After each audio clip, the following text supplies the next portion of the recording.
But while I may be the first woman in this office, I will not be the last. সাবেক মার্কিন vice president কমলা হ্যারিসের নিরাপত্তা ব্যবস্থা তুলে নিয়েছেন মার্কিন প্রেসিডেন্ট ডোনাল্ড ট্রাম্প। সাবেক ভাইস প্রেসিডেন্ট হিসেবে এতদিন সিক্রেট সার্ভিসের নিরাপত্তা পাচ্ছিলেন কমলা, সেটাই প্রত্যাহার করে নেওয়া হলো। If you try to overturn a free and fair election, মার্কিন সংবাদ মাধ্যম সিএনএন বলছে সাবেক মার্কিন প্রেসিডেন্টরা আজীবন সিক্রেট সার্ভিসের নিরাপত্তা পেয়ে থাকেন। প্রথমে কথা ছিল সাবেক ভাইস প্রেসিডেন্ট হিসেবে আরও 6 মাস এই নিরাপত্তা পাবেন কমলা।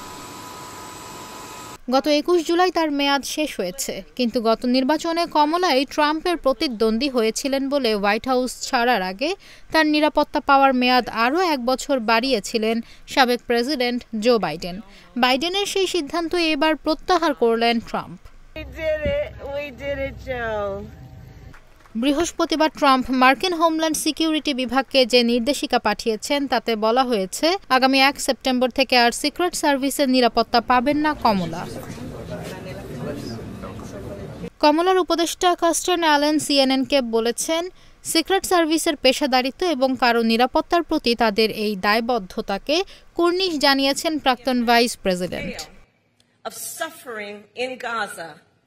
কমলা ক্যালিফোর্নিয়ার বাসিন্দা। ট্রাম্প সরকার তার নিরাপত্তা তুলে নেওয়ার খবর শুনে ক্ষোভ প্রকাশ করেছেন সেখানকার গভর্নর তথা কমলার দলের নেতা গ্যাভিন নিউসম।